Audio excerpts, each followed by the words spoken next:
Hi, this is Barry Rosen here on Akshatreta, the day of the exalted sun and moon, to bring you some deeper understanding about that Saturn Ketu conjunction, which is dominating our lives, pretty much through October. So this is part of our weekly video magazine, so that we can. Some of you like listening to podcasts rather than reading my long articles, so this is my chance to kind of deliver for people who can listen while they're washing dishes and running errands and things like that. And I understand that's kind of what we've gotten used to in our lives. So we're going to start with some chanting. My contact information, again, Barry at Applied Vedic Astrology, my website, appliedvedicastrology.com.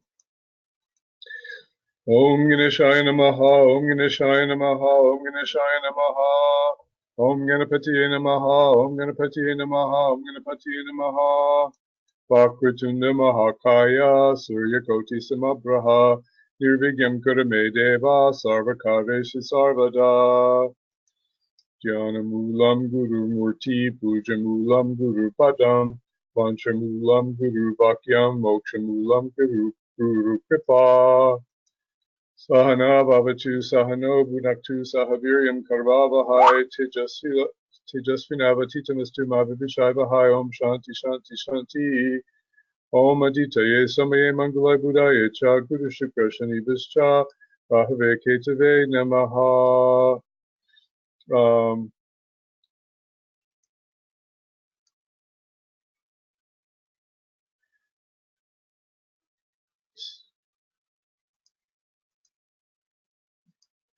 Om Aditaye Samaye Mangalai Buddhaye Cha Guru Shukra Shani Vischa Rahave Ketave Namaha.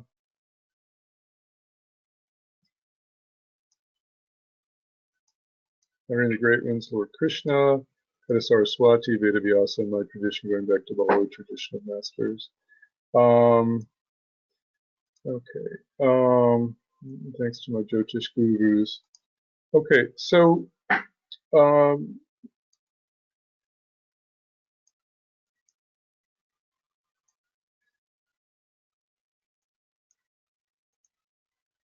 still getting used to the technology here, so in fact I don't like looking at myself, but I think we just have to kind of live with it.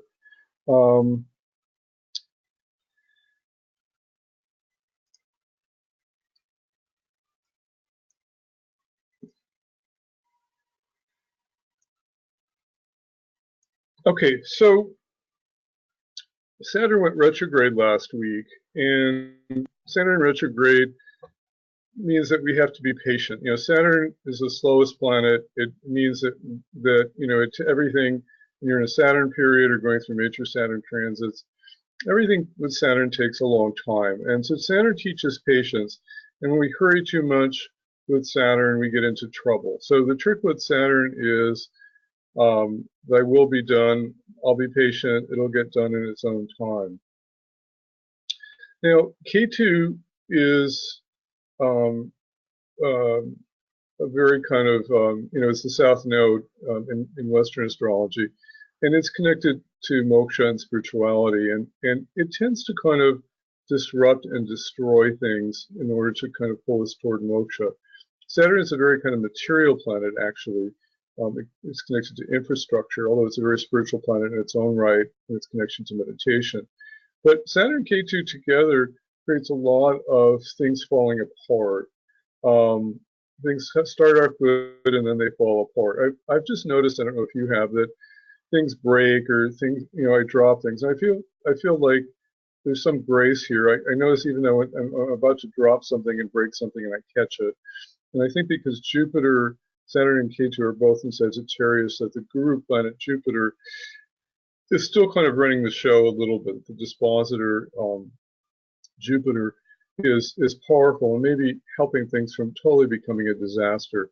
Although I know for some people things have gotten quite messy.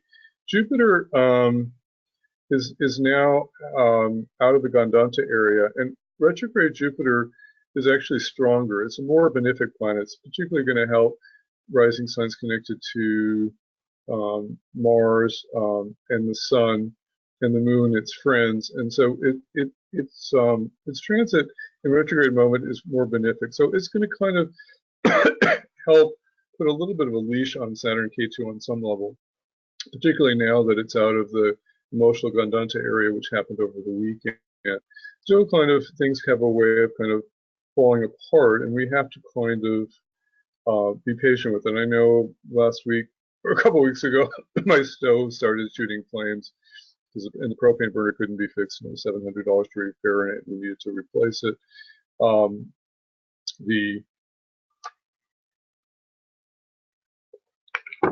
The coat rack in my closet fell down, and it just, we went away to the movie and we came back and the whole coat rack was down. So this is kind of the funny thing that Saturn K2 can kind of do. It's kind of infrastructure kind of falling apart. And it's not a lot of fun, but you have to kind of be patient with things. And K2 can give us a doesn't matter attitude. And that's kind of a good thing to happen. It gives us a sense of detachment. So when things are falling apart, we have to exercise patience, and we have to have an attitude of, okay, doesn't matter. Am I going to get upset about it, or am I just going to, am I going to kind of rant and rave? Mars went into Gemini today on May 7th, and it's going to be there until around, I think, June 22nd. And Mars is moving toward opposition with Saturn, which tends to create a lot of frustration and indecision. And so the intensity of this whole situation with Saturn K2 is going to get more intense, because we're going to start having more kind of obstacles and delays and frustrations.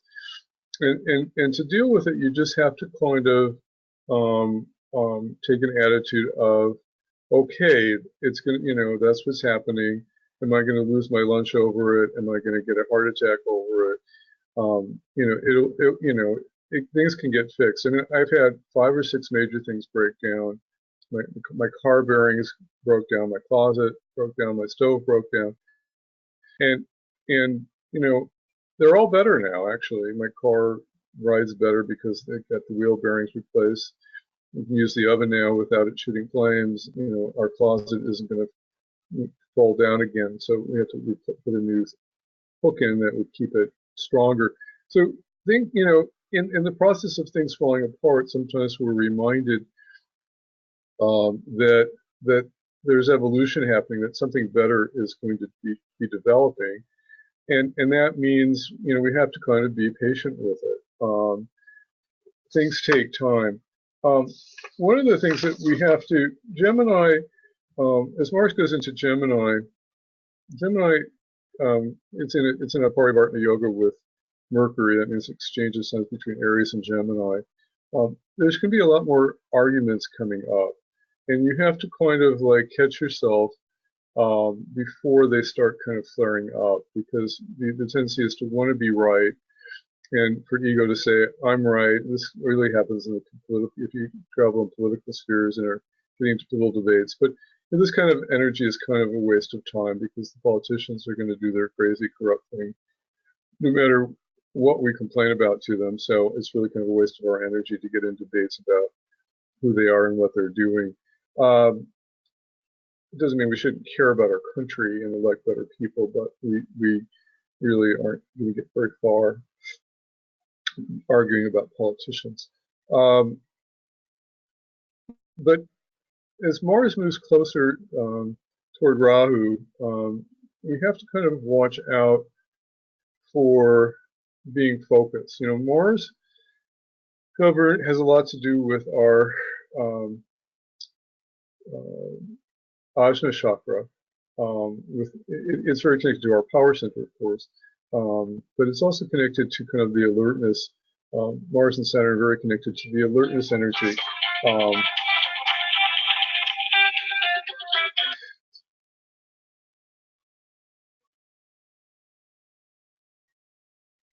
Sorry about that. I can turn off that phone. Mars and Saturn are very connected to alertness energy. And so we have to be alert. You know, when people drive today, they're eating, they're listening to the radio, they're talking to the person next to them, they're talking on the telephone. So if you're stupid enough, maybe you're even texting. And you know, you have to be very one-pointed in May and June. And if you're driving, just be 100% driving. Don't get distracted. Don't have an argument in the car. We have to be alert to prevent accidents. And when we get, our anger is going to get stirred up with Mars and Gemini in the Parivartana Yoga with Mercury until May 17th. The Saturn opposition is going to stir things up. Moving towards Rahu is going to stir things up. So we're going to feel more aggressive. We're going to want to fight more, and we're going to feel more argumentative. And we have to kind of catch that by drinking more coconut water, staying off spicy foods, staying rested, doing our yoga and meditation, and being focused so that we don't get into problems. When people get unconscious and they're, you know, accidents are often connected to not into anger, and if we don't let anger out, it will start flaring up certainly by the end of May into the beginning of June. Then we're gonna kind of release it. I always tell people with anger to kind of like scream at the top of your lungs when you're alone in the house or in the car. Get a baseball bat and hit your pillow. You let it out. When we don't let anger out, when it gets bottled up, then it kind of explodes into an accident or a fight. So make sure you let your anger out as we move into June, because it will be kind of intense. And you have to watch your diet. The summer's going to be heating up. Drink coconut water and coconut milk. Avoid really spicy foods and chili peppers. I mean, they're wonderful, but they increase the fire energy and they increase anger. So you've got to kind of stay on top of that with Mars moving towards Rahu, opposing Saturn Ketu. Saturn Ketu, you know, kind of opposite energies, because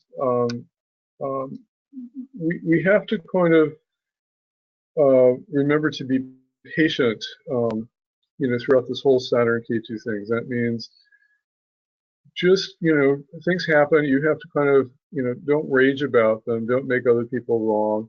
Just kind of accept things and move on, because otherwise you kind of make yourself too upset and it gets a little too dicey. So Saturn Ketu is going to force us to be patient, and it's going to force us to. The good thing about Saturn Ketu is it can kind of promote good technical development. So if you're in the technological field, when Saturn and Ketu are not afflicted by Mars, you know, they will promote good technical development, and that can be with computers and things like that too. Saturn Ketu, you know, can create some chaotic, fragmented energy also. So you've got to remember to kind of just be kind of quiet and patient and to meditate more. One of the things people have been kind of, transits are always secondary to dasha. So if you're in a Saturn Ketu Mahadasha, or a Ketu Saturn Mahadasha, or if you have a Saturn Ketu signature in your chart, let's say you have Saturn Ketu somewhere in your chart, usually you were born with that configuration, and then you're going to be much more prone to feeling the energies of Saturn Ketu. So kind of the rule is, if the dasha is operating and the transit is operating at the same time, and it's hitting a key point in your chart, let's say you have major planets between, let's say, about 20 and 30 degrees Sagittarius, or 20 and 30 degrees Gemini across the way, you know, you're going to be more impacted by Saturn Ketu. But, you know, if you're in a Jupiter period and you have no Saturn Ketu signatures in your chart, and you know, you know, you've got Saturn and Ketu, you've got transits through the 11th or the 3rd house, let's say for Libra rising or Aquarius rising. Aquarius rising is a little disturbed. You know, then the Saturn Ketu transit is not nearly as difficult as it is for Sag rising or Scorpio rising or people in Saturn Ketu or Ketu Saturn period. So, you know, there are remedies for Saturn Ketu. On Thursdays, you can do Om Ganeshaya Namaha 108 times. On Saturday, You can do you can also do Shiva Rudram for Saturn on Saturdays. Listen to YouTube chants. Om Namah Shivaya is always a good one to do 108 times. So you can be proactive with the energies. You can take be proactive. The more meditation that you do, the more chanting that you do, the more you're going to be blissed out through this transit. It can create deep spiritual experience. One of the things about Saturn Ketu too is that it can create kind of like a lot of deep psychic energy into the other worlds. And this can be, if you have this in your natal chart, it's kind of like the sixth sense. You can see weird things. So you've got to kind of stay grounded and stay out of fear if you have that tendency. Saturn Ketu can be a little bit wild in that respect. Again, we've got Saturn Ketu with us until they don't separate within 5 degrees until about the second week of October. So they're within a couple degrees going retrograde together, and so it's very problematic. The peak opposition between Saturn Ketu and Rahu Mars is the weekend of June 14th to the 16th. So it's not a good weekend to plan anything significant. It's a good weekend to stay home, do extra meditation, clean the house, and things like that. I think we always have to stay out of fear with Vedic astrology. People hear these horrible things and these transits, and they start worrying about stuff. And usually the things that we worry about don't happen. 99% of the things that we worry about don't happen. The things that happen are kind of surprises. So remember that kind of you're taken care of. And if you have a direct hit, let's say you have Saturn and Ketu in your natal chart, and they're in the 22 to 25 degree range in Sagittarius, and you're running a Saturn Ketu or Ketu Saturn period, then get a puja and a yaga done, do extra chanting, be particularly careful. But most of us, will make it through it, and we shouldn't get too wigged out by all the fear that's kind of generated. Still we are likely to have some major conflicts in the world. Places that are particularly vulnerable are Venezuela, Iran, and the South China Seas, because those are kind of hot spots at the moment. And Mars moving toward Rahu in January is going to kind of want to push people toward conflict, and the Saturn Ketu opposition is going to kind of create a problem. In 1962, we had Saturn Ketu opposing Mars Rahu. It was in the Capricorn Cancer axis at that time. We had the Cuban Missile Crisis, and we made it through. I do think kind of Jupiter is always kind of protecting us. So it's most of the time we fear things that aren't going to happen. We are likely to have some intense political global activity happening during Saturn Ketu, and Saturn is a little bit revolutionary in its own right too. So is Ketu, and the whole Yellow Jacket movement, which is happening in France, where people are rebelling in the streets, fighting for equality. It's kind of Saturn Ketu. Saturn Ketu is also, was connected to the Notre Dame fire in the sense that Ketu does cause unexpected fires sometimes. Sagittarius is a sign connected to religious and fanatical organizations. Saturn Ketu creates fanaticism. So we are seeing more terrorist activity, and we are going to see more terrorist activity. And the media tends to blow this up. I mean, and then we start feeling like we can't go out of the house, and it shouldn't be like that. There are hundreds of thousands of wonderful things happening every day in the world. There are hundreds of thousands of people doing good and kind things for other people. You don't hear about them on the news, and the one person who gets a gun and starts shooting at people, clogs up the airwaves for weeks and weeks. And so remember that there are good things happening, and that you yourself should do good things to counteract all the fear that the media tends to generate around all these incidents. So remember to stay positive. Saturn Ketu can increase deep spirituality, and so it's a good time to take meditation retreat, maybe in June at the height of this energy, when it's just really kind of intense. Good time to be on a meditation retreat. get some extra rest, and take care. Gradually, um, um, some of this energy will lift, but it is, God always has a plan with these transits. We do expect that major transformation of the Catholic Church and the scandals around pedophile will continue to kind of erupt with the Saturn, Ketu, and Sagittarius. Some of that has been happening already with the Pope declaring that pedophilic priests need to be ostracized and pushed out of the church. So these type of things, we predicted in our almanac that they will continue to handle. There are, God always has a plan. There are good things happening, so stay out of fear. So this is Barry Rosen again signing off. We'll join you next week with another podcast.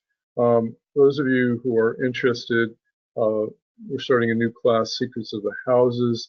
The first live class is Sunday, May 12th. There's information on my website at appliedvedicastrology.com.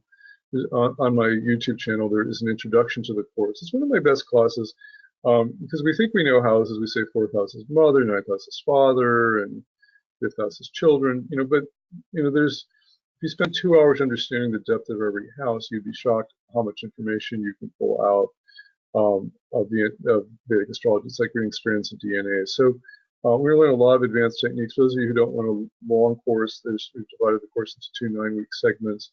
And the first 9 weeks is about techniques that aren't taught very much, and how to really evaluate houses. So very exciting class. It is going to become a book someday, and that's why I'm teaching it for the second time. So this is 2.0 Secrets of the House. So if you're interested, you can contact me at barry@appliedvedicastrology.com, and you can write me if you need a payment plan or you have any special needs.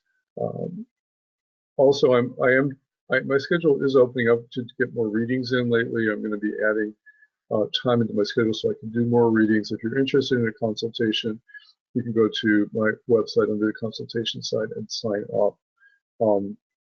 My readings are very in-depth, and I know how to translate difficult things into English and psychological and spiritual dimensions that you can all understand. So we'll see you next week on our video channel. Have a great week.